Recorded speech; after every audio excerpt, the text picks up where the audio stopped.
Oke, baik. Assalamualaikum warahmatullahi wabarakatuh. Salam sejahtera untuk kita semua. Salam Pancasila.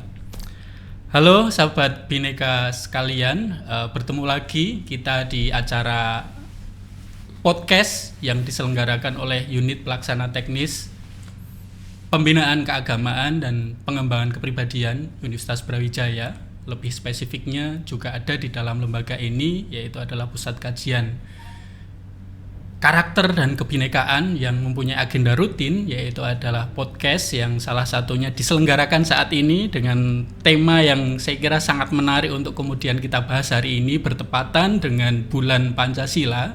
Di bulan Juni di saat ini kita akan membahas bagaimana ketahanan ideologi di dalam momentum bulan Pancasila yang kemudian kita akan coba tarik dengan satu isu dan satu fenomena yang saya kira cukup menarik untuk coba kita bahas bersama, yaitu bagaimana kita membahas ketahanan ideologi suatu bangsa yang dimana kemudian kita tarik dengan case yaitu Negara Kesatuan Republik Indonesia dan Republik Islam Iran, yang tidak lain adalah negara yang hari ini saya kira menjadi bagian dari sorotan dunia, yang kemudian akhirnya juga menarik untuk kita bawa di dalam pembahasan podcast kita pada saat ini.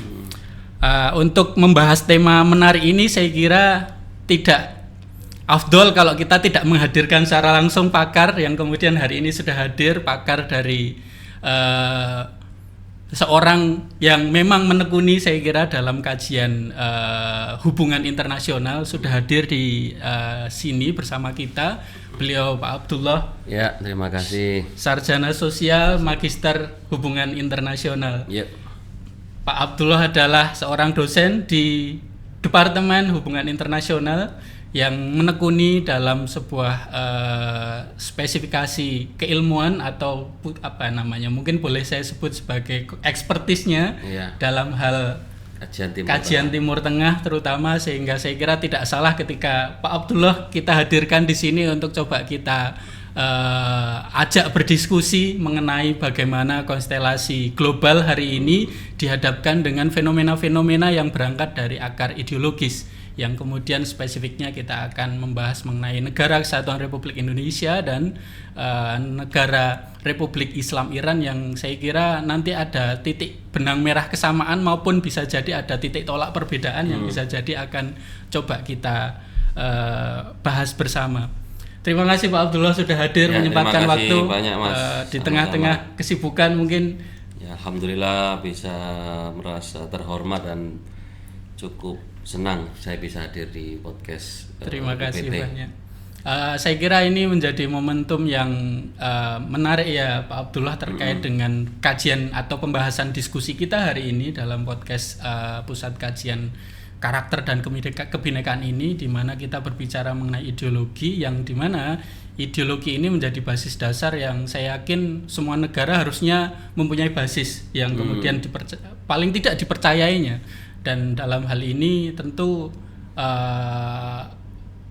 penting sebagai sebuah kesadaran akan identitas. Maka dari itu hal dasar utama yang sebelum kemudian kita masuk ke ranah yang spesifik mengenai bangsa Indonesia maupun Iran adalah sejatinya untuk membicarakan ideologi hari ini relevan nggak Pak Abdullah, khususnya kalau kemudian kita kaitkan dengan kajian hubungan internasional, di mana dalam konteks hubungan internasional saya kira kalau berbicara ideologi dia tidak berdiri sendiri, pasti ada kaitannya dengan bagaimana aspek kebijakan luar negeri dari negara tersebut, ataupun kemudian faktor ekonomi maupun hal-hal yang kemudian menjadi bagian dari identitas bangsa itu.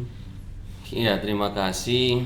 Jadi kalau Anda tadi menanyakan relevansi ideologi, justru kalau saya lihat negara-negara yang hari ini eksis itu dalam artian dia bagaimana bisa berpartisipasi aktif dan mendapatkan rekognisi di dalam hubungan antar negara, yaitu negara-negara yang memiliki basis ideologi yang kuat. Ya, sebut saja misalnya seperti Cina. Ya, bagaimana Cina dengan Konfusiannya dan juga dengan revolusi Deng Xiaoping ya, ketika menetapkan membuka jalur ke selatan itu kan di situ adalah bahwasanya ada ide soal ada sebuah cara pandang ya, ideologi kita manai sebuah cara pandang, world view, bagaimana melihat dunia. Dalam hal ini Cina ketika memutuskan untuk membuka dirinya untuk masuk ke sistem ekonomi dunia, bagaimana Cina dalam 3 tahun bisa mengejar ketertinggalan Amerika Serikat dalam hal pembangunan ekonomi. Rusia juga bisa kita lihat sebagai contoh memiliki basis ideologi.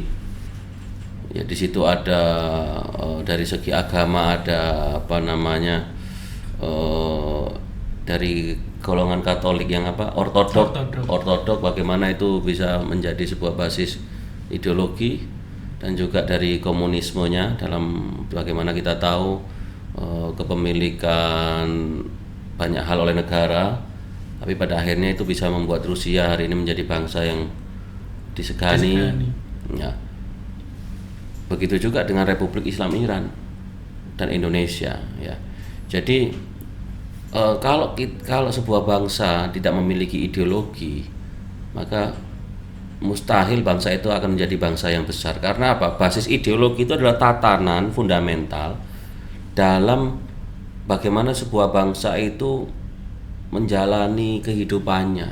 Nah, kita ini adalah bangsa ideologinya jelas. Kalau kita mengacu dalam kurikulum pendidikan Pancasila dan kewarganegaraan, selalu diajarkan basis kita itu adalah kepercayaan terhadap Tuhan. Ini bukan hanya soal formalitas atau ritualitas seremoni belaka. Kalau saya masih ingat ketika dulu masih kecil itu di desa-desa bagaimana mereka selalu mengucapkan rasa syukur, neriman, dikit-dikit menghubungkan dengan Tuhan. Ini menandakan bagaimana kita itu adalah bangsa yang dekat dengan Tuhan, bangsa yang bertauhid. Tetapi hari ini, padahal kita ini punya budaya Jawa itu ojo kagetan, ojo gumunan. Nampaknya banyak yang tadinya di desa pindah ke kota, ngelihat lembaran merah dan biru ini berbalik atau memiliki ada pergeseran ideologi yang tadinya basis nilai kita adalah dekat dengan tauhid. Tetapi pada akhirnya kita hari ini mungkin ya, saya masih optimis, mungkin sebagian kecil saja yang akhirnya bergeser menjadi materialisme atau oportunistik dan lain-lain. Nah, saya kira pada akhirnya itu akan, kalau ini diteruskan, ya maka bangsa dan negara ini hanyalah menjadi pasar bagi bangsa dan negara lain. Menarik Beb, saya kira ketika Habib Abdullah, saya mohon izin untuk memanggil panjenengan dengan Habib karena saya kira ini sebagai sebuah bentuk bagian dari penghormatan kami, tentu sebagai bagian dari masyarakat pribumi saya menyebutnya dengan memberikan penyandangan pemanggilan dengan Habib. Habib Abdullah, saya kira menarik tadi ketika jenengan memberikan contoh ada negara Cina yang kemudian berproses bagaimana sebagai bagian dari negara yang hari ini cukup disegani dalam hal bagaimana membangun ideologi yang berpengaruh terhadap perkembangan ekonomi mereka. Di satu sisi jenengan juga tadi mencontohkan Rusia yang kemudian dalam ideologinya menguatkan dari sisi bagaimana basis spiritualitas juga berpengaruh terhadap pembangunan ideologi, bergeser ke yang paling spesifik. Sebelum nanti kita akan mencoba membangun diskursus yang lebih mendalam tentang dalam hal ini Indonesia, kita coba ingin menelaah lebih jauh dulu tentang bagaimana contoh terakhir tadi dari Habib Abdullah tentang Republik Islam Iran. Sejatinya bagaimana basis ideologi Republik Indonesia Iran ini terbentuk sehingga akhirnya kalau kita lihat dalam konteks kawasan, negara ini kan sangat jauh berbeda dengan negara-negara yang ada di kawasan Timur Tengah. Ini apa yang kemudian menjadi basis karakter yang membentuk dari ideologi? Iya, saya tadi lupa melanjutkan Iran ya. Jadi sebenarnya kalau Iran itu tidak berbeda dengan Cina dan Rusia ya, dalam ada kesamaan di antara mereka. Mereka adalah bangsa yang memang bangsa yang besar ya, memiliki warisan. Bagaimana Iran itu dulu dikenal dengan Persia. Dan wilayahnya pun hampir separuh dari kawasan dunia. Kawasannya itu sampai ke Eropa dan Asia, bahkan Afrika Utara dari Imperium Persia ini. Ya. Tapi saya ingin menarik singkat saja bahwasanya negara Iran hari ini kita hubungkan dengan ketahanan sebagai sebuah negara dalam menghadapi, Anda tahu yang menyerang Iran itu bukan ecek-ecek, Amerika Serikat, betul the sekali. superpower. Yes. Anda tahu Amerika Serikat itu memiliki teknologi yang presisi untuk menghancurkan posisi musuh. Betul. Dengan diancam begitu, semua negara takut berperang dengan Amerika dan akhirnya selalu mengiyakan permintaan Amerika. Ini terjadi di seluruh negara. Iya. Bahkan kemarin ada menteri kita Yusril Iza Mahendra mengatakan kalau Indonesia ini perang 4 jam kita sudah selesai. Bayangkan ucapan dari seorang menteri mengatakan seperti itu. Demikian. Pertanyaannya, mengapa Iran tidak mau tunduk? Kan begitu. Sebelum perang pasti Iran sudah dibilang, kamu kalau nggak tunduk sama saya, nggak bersepakat dengan saya, akan saya hancurkan, akan saya serang. Ini, tapi tidak mundur sedikit pun. Betul. Ini tidak perlu banyak teori macam-macam. Seluruh dunia sekarang lagi menyorot. Saya mengikuti betul pemberitaan-pemberitaan dan diskusi para akademia di luar negeri itu sangat intens soal Iran. Bahwasanya ketahanan Iran itu memang berasal dari ideologi yang dimiliki Iran pasca revolusi Islam. Jadi dalam revolusi tahun 1979 itu merupakan titik tolak Iran menjadi sebuah negara yang tadinya berbasis kerajaan menjadi sebuah republik Islam. Ideologinya jelas di konstitusi Republik Islam Iran itu ditulis bahwasanya kita adalah sebuah negara yang berlandaskan pada Islam, tapi tidak berhenti di Islam. Islam yang dibawa oleh Nabi Muhammad dalam periode pasca hijrah. Jadi di situ ada penekanan Islam yang akan ditata, yang akan dibangun di dalam Iran adalah mereka di situ ditulis Islam yang pasca hijrah, artinya bagaimana setelah pasca hijrah itu Rasulullah mulai menata. Mulai di situ ada Piagam Madinah, mulai ada Perjanjian Hudaibiyah, mulai ada proses-proses penataan sebuah negara. Iran ingin mencontoh pemerintahan Rasulullah.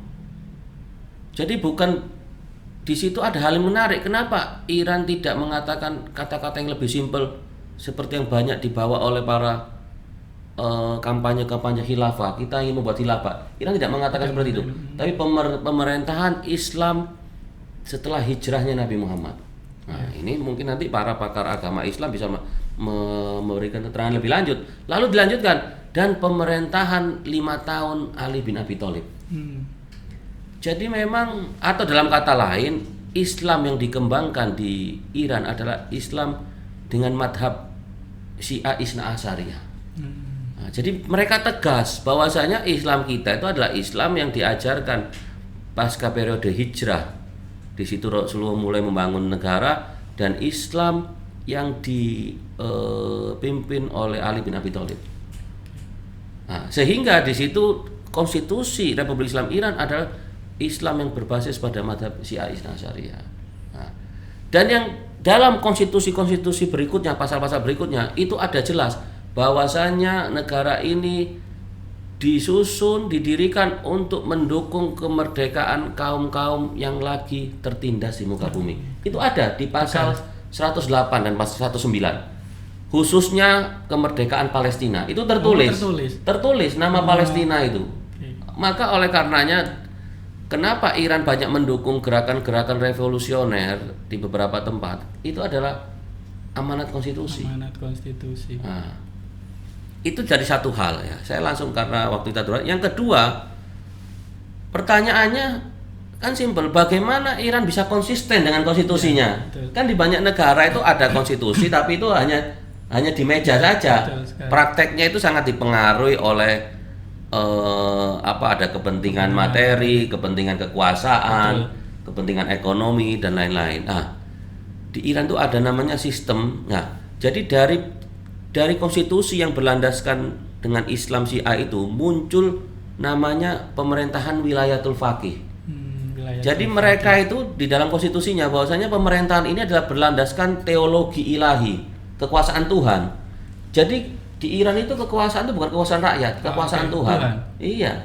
Karena basis teologis. Iya, karena basis teologis. Lalu mereka menerjemahkan kekuasaan Tuhan ini diwariskan kepada para nabi. Nah, ini basis ideologinya. Nabi dalam konsepsi Al-Quran itu adalah orang yang terpelihara dari dosa, isma atau maksum. Dan ketika Nabi ini wafat, dilanjutkan para imam-imam. Ketika imam ini hari ini menurut pandangan mereka itu gaib, belum dimunculkan, maka penggantinya adalah faqih, orang yang faqih. Makanya dinamakan wilayatul faqih, yaitu dalam sebuah pemerintahan yang dipimpin oleh seorang yang faqih. Ini yang kita sebut sebagai supreme leader. Yang pertama adalah Imam Khomeini dan yang kedua Imam Ali Khamenei dan sekarang digantikan oleh Mujtaba Khamenei. Nah, sehingga dalam pandangan mereka seorang faqih itu ya seseorang yang meneladani Rasul. Meneladani Rasul itu bukan hanya di perkataan. Kenapa akhirnya pemimpin supreme leader di sana itu didukung oleh rakyat? Kan begini, suatu negara itu kan bisa bertahan seperti Iran kemarin karena tidak terjadi perebutan kekuasaan ketika pemimpinnya syahid. Bahkan rakyat pun turun ke jalan setiap malam ketika terjadi perang dan mendukung pemimpin yang terpilih. Artinya apa? Iran berhasil mengimplementasikan teori sistem pemerintahan yang disebut sebagai wilayatul faqih. Artinya apa? Seorang faqih itu ternyata benar-benar diimplementasikan seorang yang meneladani Nabi. Jadi sederhana, seorang pemimpin sebuah negara itu tidak punya rumah. Tidak punya rumah. Bahkan kemarin ketika perang mau diminta untuk bersembunyi. Bagaimana saya bersembunyi? Saya ini juga memiliki tanggung jawab dan tidak lebih mulia daripada rakyat. Kita ini sama sebagai manusia. Kalau saya diamankan, berarti saya mementingkan diri saya sendiri. Bagaimana rakyat-rakyat yang tidak mempunyai tempat untuk mengamankan diri? Ini menandakan bahwasanya di situ gap yang terjadi di banyak negara mengatasnamakan agama, tetapi implementasinya berbeda. Nah, di sana itu bagaimana kepercayaan rakyat terhadap pemimpin itu tumbuh? Bagaimana itu tumbuh karena pemimpinnya memang mencirikan sebagai syarat seorang pemimpin yang ideal yang dicontohkan oleh para nabi. Dan yang kedua, ada hal lain apa? Bagaimana pemerintah memberikan hak-hak rakyat? Bagaimana gas hanya 10.000 satu bulan, listrik cuma 5.000 rupiah satu bulan, pendidikan gratis sampai S3, kesehatan gratis. Artinya apa? Hak-hak rakyat diberikan. Artinya apa? Bagaimana mereka rakyat itu ketika terjadi perang ya, ini pemerintahan revolusi ini sudah terbukti memberikan hak-hak rakyat. Dan ini berbeda ketika masa kerajaan. Shah Pahlavi hidup mewah, rakyatnya kekurangan. Nah, itu mungkin sebagai pendahuluan sedikit kenapa pada akhirnya Iran bisa bertahan, karena kohesi sosial muncul karena adanya trust kepada pemimpin yang memang menjadi teladan. Dan bagaimana pemerintah kepemimpinan di sana memberikan hak-hak rakyat. Menarik ini saya kira Habib Abdullah terkait dengan bagaimana basis munculnya kekuatan ideologi Iran adalah dimulai dengan penanda terkait dengan adanya revolusi di tahun 79 yang saya kira kalau kita berbicara revolusi Iran tahun 79 tidak bisa kita lepaskan dari sesosok yang kemudian di dalam tradisi Iran disebut dengan al-faqih tadi sebagai seorang imam yang mampu menjadi sosok panutan begitu. Betul. Mungkin bahasanya ya Habib terkait dengan apa yang sudah terjadi hari ini. Saya kira ini menjadi menarik ketika sosok revolusioner ini kemudian sudah tiada, menjadi syahid ketika akhirnya sudah berganti begitu sebagai seorang yang akan menjadi panutan. Nah, konteks hari ini seperti apa, Beb? Apakah kemudian dengan ketiadaan sosok revolusioner yang kemudian menjadi apa yang disebut al-faqih tadi, dengan adanya penerus yang hari ini sudah muncul yaitu Mujtaba sebagai bagian dari penerus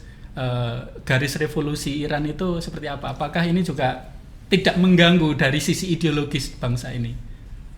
Iya, jadi yang menarik itu di sana. Ketika kemarin Syahid Ali Khamenei itu gugur, mereka sudah banyak kader yang siap mengisi. Oke. Bahkan jumlahnya ribuan. Oh. Karena memang begini, tapi memang Iran itu memiliki keunggulan, mereka homogen. Oke. Secara etnis mereka Persia. Ada yang beretnis Arab itu di daerah Iran Selatan itu hanya 10%. Ada juga etnis Yahudi beragama Kristen itu sangat kecil. Rata-rata di situ 97% itu Islam. Artinya dari sisi agama homogen. Dan Islamnya pun juga mayoritas bermadhab Syiah, mungkin hanya 5% yang bermadhab Ahlussunnah wal Jamaah seperti kita. Tetapi yang paling penting bagaimana Iran bisa mengkatalisasi homogenitas tersebut dengan mengawinkan dengan sebuah kepemimpinan yang karismatik yang diteladani. Ini benar-benar ya. Jadi di sana itu ketika gugur penggantinya banyak. Karena apa? Di sana itu sudah tidak sibuk. Kalau kita ini kan setiap aktivitas kita ada orientasi ekonomi. Kalau di sana itu negara sudah memberikan semua. Jadi di sana itu hari-hari orang itu berpikir, membaca buku, belajar.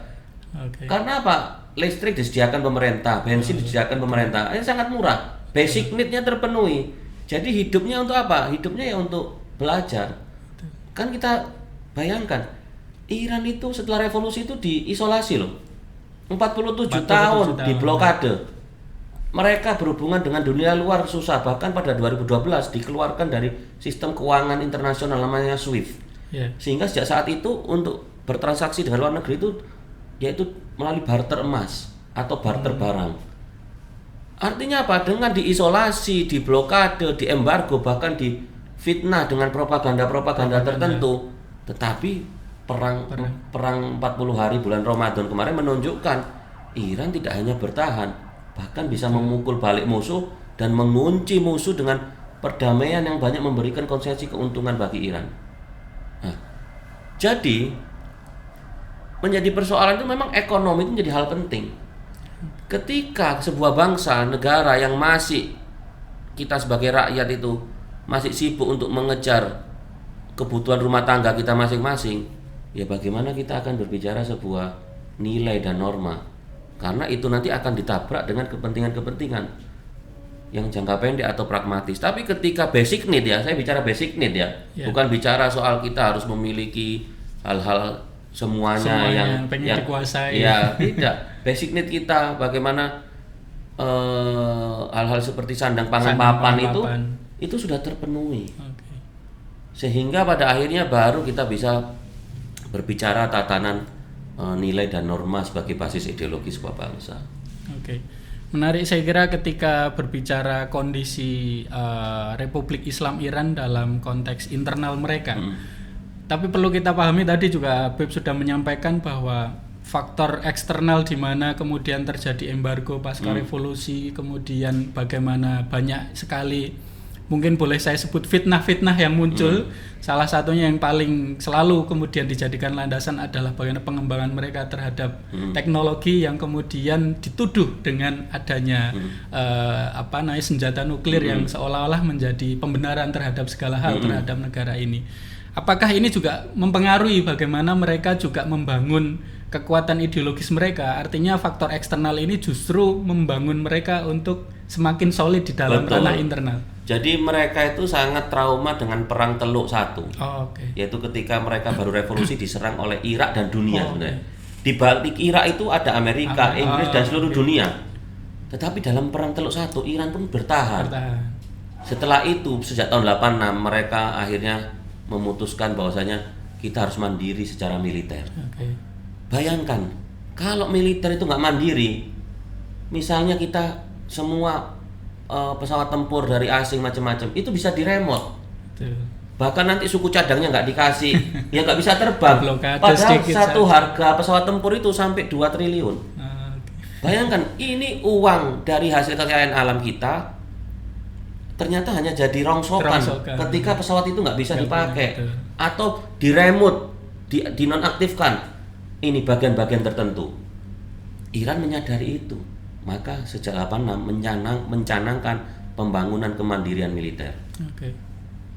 Insinyur-insinyur mereka dikirim ke Korea Utara, ke Cina, ke Rusia untuk belajar, dan mereka hari ini bisa membangun drone, rudal, bahkan kapal-kapal tempur, termasuk pesawat itu mereka bisa bikin sendiri.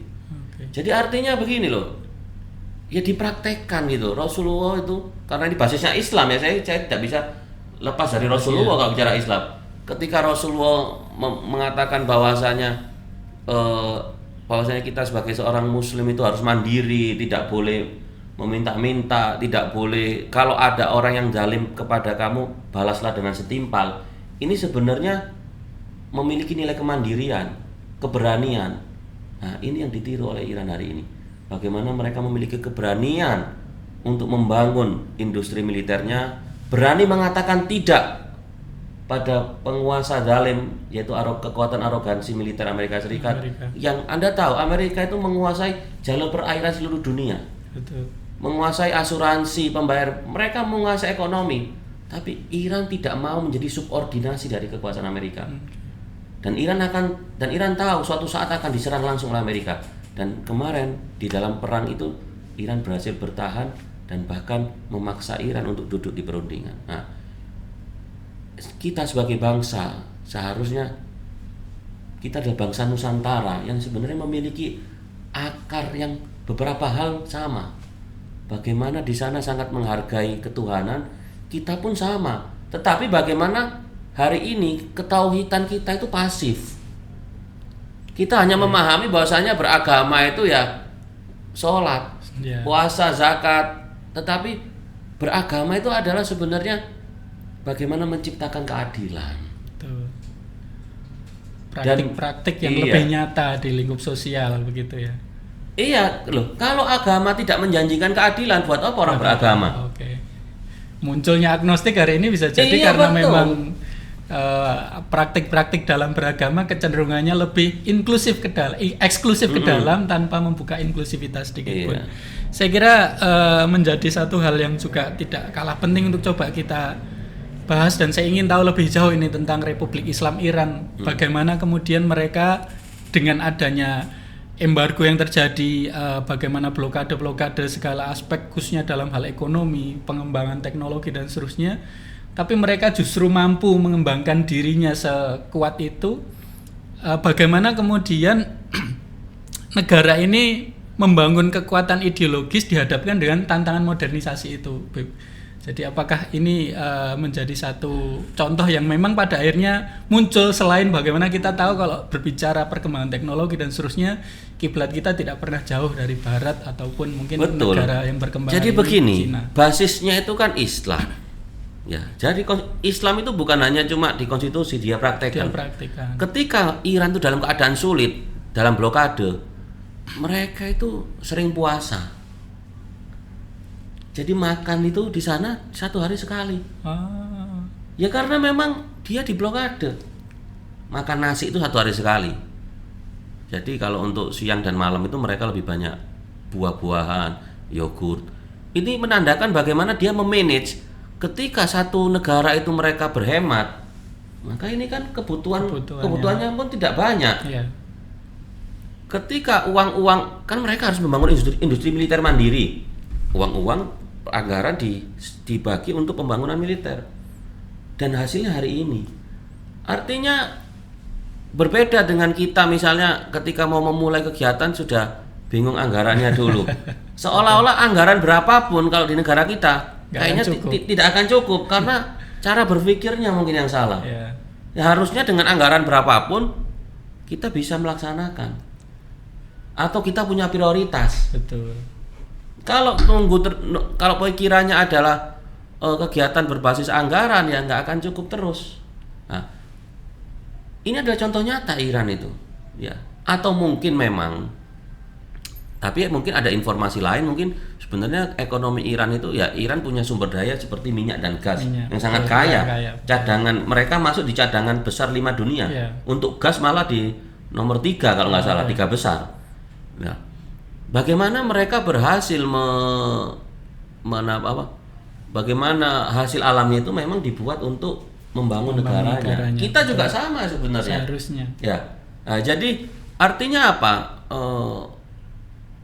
Memang kita seakan-akan kaget ketika dunia yang modern yang sudah menuhankan materialisme, kok di sana itu kok tidak terjadi gitu. Loh sama. Di sana itu orangnya juga yang materialis ini banyak, tapi di situ pemerintahannya itu menjadi teladan. Bahkan di Iran itu kalau ada pejabat yang flexing itu langsung dipecat. Flexing berlibur pakai uangnya sendiri padahal. Bukan pakai uang negara, pakai uangnya sendiri dipecat. Anda tidak menjadi teladan. Jadi begini, nilai dan norma itu tidak hanya teori tapi dipraktekkan. Artinya apa? Bagaimana menekan ego. Dia memahami bahwasanya tujuan hidup itu adalah untuk menjemput kesahitan. Mereka sudah selesai dalam memahami dunia bahwasanya kehidupan ini bagi mereka adalah untuk menjemput kesahitan, di mana kesahitan itu akan mengantarkan pada kehidupan yang lebih abadi. Nah, ini artinya bagaimana kesadaran ini muncul dari pendidikan. Artinya pendidikan di sana itu mengajarkan karakter.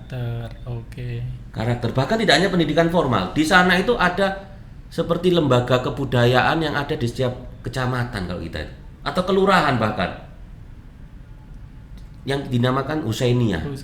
Husainiyah itu adalah tempat untuk menghidupkan nilai-nilai tentang kesahitan atau kemartiran Al-Husain di padang Karbala.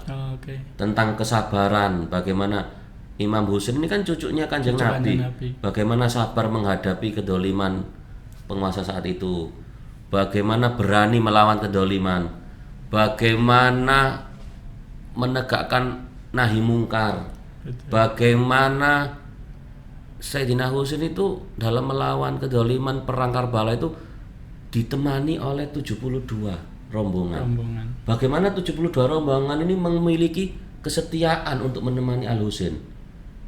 Kesetiaan inilah yang hari ini menjadi sebuah nilai antara bangsa dan pemimpin di Iran. Bagaimana pemimpinnya setia ditunjukkan oleh kesahitan Ali Khamenei untuk tidak bersembunyi dalam bunker, dan rakyatnya membalas kesetiaan itu untuk apa? Mendaftar. Untuk turun ke jalan-jalan. Bahkan selama perang itu 30 juta orang mendaftar untuk menjadi relawan perang. Ini bukan hasil spontan satu malam. Tapi sejak revolusi Islam, Husainiyah dibangun, dihidupkan sebagai sebuah nilai dan norma yang diaktualisasikan di masyarakat.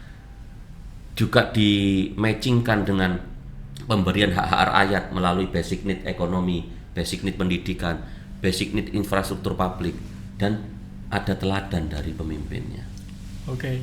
Terima kasih, menarik sekali Bib. Saya kira ini menjadi gambaran nyata bahwa izin kalau saya pribadi dulu sebelum kemudian hari ini, termasuk salah satunya ketika saya belum banyak dapat mendapat informasi terkait dengan Republik Islam Iran secara mendalam, kecenderungannya karena berbasisnya ego spiritualitas terkait dengan pandangan mazhab dan seterusnya, atau kemudian terkait dengan aliran Islam yang kemudian hari ini kita tahu Iran sebagai negara yang merupakan basis Syiah begitu. Itu kan kita cenderung kadang melihatnya sebagai sebuah hal yang ketika berbeda kadang kecenderungannya negatif. Nah, ketika kenegatifan itu yang muncul, akhirnya kadang yang lahir adalah kebencian. Nah, ini yang saya kira menjadi satu pembeda yang ternyata ketika melihat Iran dalam hal membangun dirinya itu bukan soal kebencian, tapi tentang bagaimana Husainiyah yang dibangun itu lebih kepada bagaimana kita harus mencontoh praktik-praktik yang dulu dilakukan oleh para imam-imam saya sebut, yang kemudian harusnya dipraktikkan di hari ini. Saya kira ini sebagai catatan menarik untuk akhirnya kalau kita coba tarik dalam konteks lokal kita, dalam konteks Indonesia, kira-kira kalau kemudian yang menjadi titik tolak perbedaan nyata, kenapa hari ini bangsa Indonesia masih seperti ini, saya katakan seperti hari ini, tentu dengan kondisi-kondisi yang kita alami hari ini, yang saya yakin banyak yang menyepakati bahwa kita sedang tidak baik-baik saja hari ini sebagai sebuah bangsa. Nah, bagaimana kita melihat perbedaan mendasar ideologi bangsa Indonesia dengan Republik Islam Iran? Saya sebenarnya sangat bangga ya bisa menjadi bagian dari Republik Indonesia ini. Kita itu adalah bangsa yang besar, berakar dari apa yang dinamakan Nusantara. Berakar dari bangsa yang sangat meyakini ketuhanan, artinya kita adalah bangsa yang bertauhid, apapun agamanya ya. Hampir semua masyarakat Indonesia ini memiliki basis tauhid. Dikit-dikit berbicara soal Gusti Allah, ini menandakan kita sangat dekat. Artinya apa? Kalau kita bandingkan dengan Iran, Indonesia malah menurut saya akar spiritualnya itu tidak kalah, bahkan juga kuat. Kita sangat memiliki akar sejarah panjang dalam keberagamaan kita ya. Ya, bagaimana kita memiliki tradisi kita ini kan dulu bahkan sebelum agama itu ada di Indonesia, agama kita itu kan animisme dan dinamisme. Dinamisme itu jangan dipahami secara sempit, menyembah benda ataupun roh halus. Itu hanyalah manifestasi saja. Tapi maksudnya ada hal yang lebih dalam, bahwasanya masyarakat kita itu ternyata memahami bahwasanya mereka adalah ciptaan, adalah sebuah dimensi yang kecil, ada dimensi yang kuat, ada dimensi yang zat yang maha dahsyat yang mengendalikan alam semesta ini. Tetapi saat itu memang karena literasinya masih minim, memahaminya ternyata hal-hal yang unik, hal-hal yang aneh dipandang sebagai Tuhan. Tapi sebenarnya bukan itu yang dimaksud dengan Tuhan. Tapi ada zat yang tidak tampak tetapi terasa kekuasaannya. Jadi sebelum Islam datang, sebelum agama apapun datang ke Indonesia, kita itu sudah bertauhid. Tauhid dalam artian mengakui ketuhanan. Betul. Dan pada akhirnya kita bisa lihat di Indonesia berbagai agama tumbuh subur, tetapi yang saya sayangkan adalah bagaimana memahami agama hanya secara sempit, tauhid secara sempit, bahwasanya beragama itu adalah cukup dengan simbol-simbol saja. Ritual-ritual padahal kita harus memahami kehadiran Nabi di muka bumi ini untuk apa, dan bagaimana kita mewarisi risalah kenabian. Kan simpelnya begitu. Tujuan Nabi itu hadir untuk mengentaskan kedoliman, untuk menuju keadilan. Bagaimana Kanjeng Nabi, mulai Nabi pertama Adam sampai Muhammad, bagaimana Ibrahim membawa masyarakatnya untuk apa? Dibebaskan dari kezaliman Namrud. Bagaimana Musa melawan kezaliman Fir'aun. Bagaimana Nabi Muhammad melawan kezaliman kafir Quraisy. Dan ini dilanjutkan bagaimana Al-Husain, cucu Nabi Imam Husain bin Abi melawan kezaliman Yazid, penguasa saat itu. Dan ini dilanjutkan wali-wali Allah sampai era di Indonesia. Bagaimana misalnya kita dalam konteks Indonesia ya, bagaimana Imam Bonjol melawan kezaliman penjajah Belanda. Bagaimana di era pergerakan nasional tokoh-tokoh bangsa melawan kezaliman penjajah. Artinya apa? Kita harus menyusun sejarah kita identifying dan kita bangun identitas kita. Kita memiliki Hos Cokro Aminoto, memiliki Ki Haji Agus Salim, memiliki para kiai, Kiai Hasyim Asy'ari, memiliki banyak sekali tokoh-tokoh kita, dan mereka menjadi simbol keteladanan. Tetapi hari ini bagaimana fragmentasi ketika budaya Barat dengan materialismenya.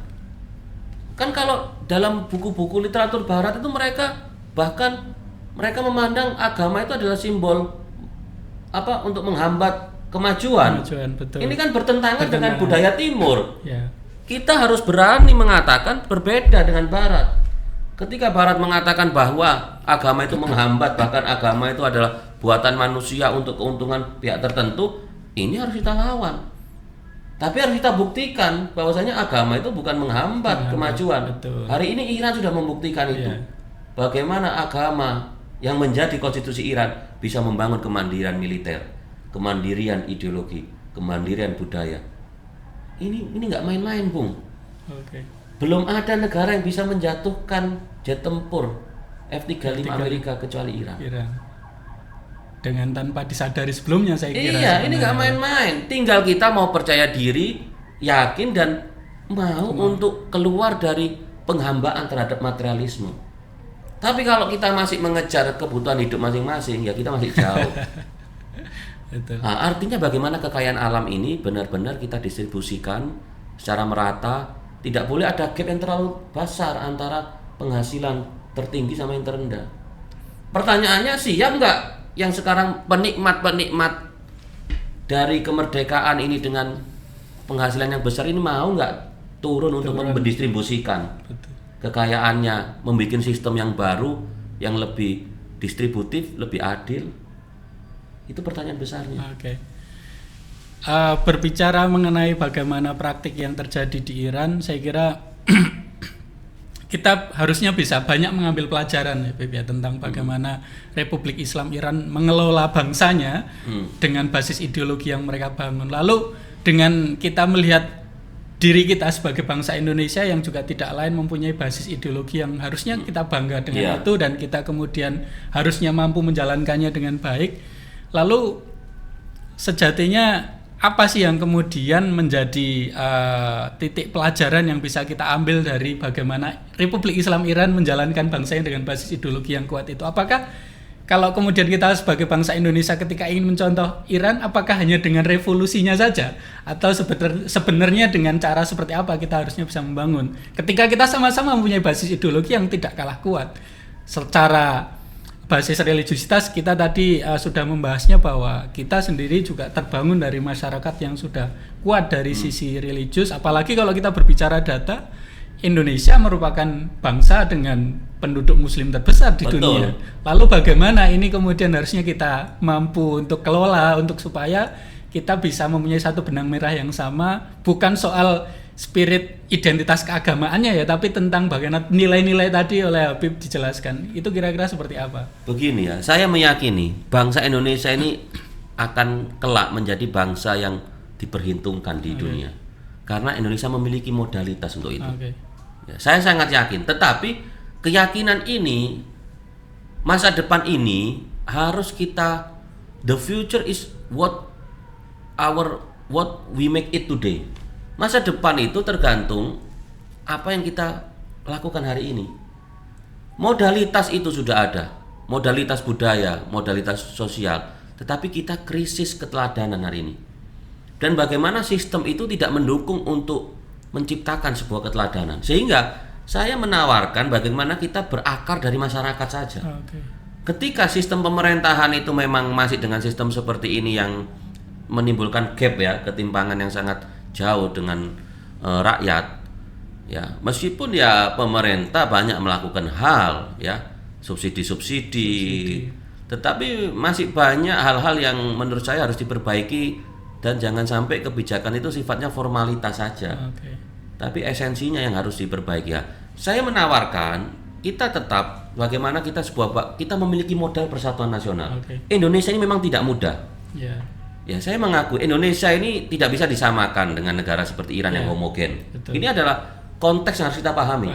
Kita itu perbedaan pulaunya ribuan, sukunya ratusan, bahkan ribuan juga ya. Ya, agamanya banyak macam-macam. Tetapi kita bisa bersatu, berkonsensus sebuah Republik Indonesia. Ini adalah suatu pencapaian yang mungkin tidak ada negara di dunia manapun bisa seperti Indonesia. Sehingga tentu tantangannya lebih besar ya. Tetapi optimisme ini harus kita bangun. Kita memiliki modal, berarti apa? Persatuan nasional. Pertanyaannya bagaimana kita menjaga persatuan nasional ini? Nampaknya memang kita harus memiliki pemahaman yang tinggi terhadap budaya di Indonesia. Bagaimana Indonesia itu dulunya adalah negara yang berbasis kerajaan kecil-kecil. Artinya apa? Di negara kita itu memang berdiri karena adanya kerajaan kecil-kecil. Sehingga bagaimana kerajaan kecil-kecil ini kan juga berkepentingan untuk status quo, tetap menikmati. Tetapi persoalannya, oke lah, kalau kita bersepakat memang masih ada status quo, tapi paling enggak distribusinya itu lebih merata ke bawah. Tapi jangan sampai pada akhirnya terjadi ketimpangan, rakyat nggak dapat apa-apa, hanya segelintir. Ini kan yang menjadi problem hari ini. Saya kira memang pemerintah kita selalu berjalan, idealnya berjalan untuk arah yang lebih baik untuk mengurangi ketimpangan itu. Tapi untuk mempercepat itu, saya menawarkan solusi dari bawah adalah bagaimana kesadaran dari tokoh-tokoh lokal, dari dari intelektual, berkolaborasi dengan masyarakat, berkolaborasi dengan tokoh-tokoh agama, budaya, dan siapapun termasuk pemerintah daerah itu mulai bisa apa ya, lokalitas keteladanan. Lokalitas keteladanan itu mulai dibangun. Memang harus ada yang dikorbankan. Dikorbankan itu apa? Misalnya pengorbanan waktu, pengorbanan materi, tenaga untuk menciptakan sebuah lokalitas keteladanan. Ketika ini berhasil dalam skup kecil, maka ini akan bisa menjadi contoh bagi daerah-daerah lain. Secara sederhana, misalnya kita sering sudah berbicara masalah kebersihan. Apakah sungai-sungai di Malang ini sudah bersih? Itu aja. Misalnya kita menjadikan pilot project Malang sebagai keteladanan lokal. Nah, bagaimana? Apakah kita bersedia mengorbankan materi kita untuk mendukung program? Bagaimana para mahasiswa berkorban tenaganya, waktunya? Jadi kita harus mengurangi sisi pragmatisme kita, sisi egoisme kita, sisi oportunistik kita, yaitu lebih pada adanya nilai-nilai yang lebih besar yang kita tuju untuk membangun sebuah peradaban yang berbasiskan pada keteladanan. Oke. Baik, cukup menarik dan sangat-sangat mendalam saya kira untuk kemudian akhirnya ini menjadi titik akhir untuk kita jadikan bahan diskusi kita hari ini, bahwa poin inti yang kemudian akan coba saya sedikit jadikan simpulan bahwa akhirnya dengan kita kalau berbicara konteks negara Indonesia dan Republik Islam Iran sebagai sebuah bagian dari bangsa yang sama-sama mempunyai basis ideologi yang kuat, saya kira tidak bisa kita ragukan lagi. Betul. Iran dengan basis ideologi tadi yang oleh Habib jelaskan begitu kuatnya, dan kita juga tidak perlu meragukan lagi basis ideologi bangsa kita, Pancasila. Betul. Sebagai sebuah basis ideologi yang juga kuat untuk kita jadikan sebagai bagian dari spirit yang harusnya selalu kita teguhkan. Tentu yang menjadi PR hari ini adalah tentang bagaimana kita belajar dari Iran spirit ketauladanan. Iya, betul. Bahwa spirit ketauladanan yang bisa jadi ini adalah masalah yang hari ini sedang kita hadapi. Bagaimana para pemimpin kita yang seharusnya selayaknya di Iran ada al-faqih sebagai sosok imam yang ketika menjadi pemimpin itu adalah seorang yang memang kemudian sudah bisa menjalankan kesadaran akan ideologi yang membentuk bangsa tersebut. Terima kasih banyak Habib Abdullah sudah hadir di podcast hari ini. Semoga ini bisa memberi manfaat bagi siapapun yang mendengarnya, yang menyaksikannya, dan semoga ini menjadi bagian dari spirit untuk kita bersama-sama selalu meneguhkan diri sebagai bangsa Indonesia yang selalu ketika berbicara ideologi kita selalu menyebutnya adalah Pancasila sebagai bagian dari nilai ideologi dasar bangsa Indonesia. Saya kira cukup sekian untuk podcast hari ini. Sekali lagi saya ucapkan terima kasih Habib Abdullah.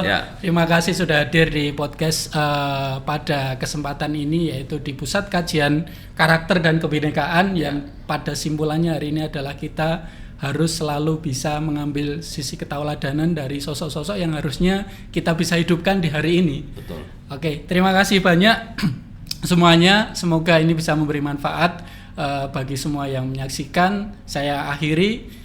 Wabillahi taufiq wal hidayah. Wallahul muwaffiq ila aqwamit thoriq. Wassalamualaikum warahmatullahi wabarakatuh.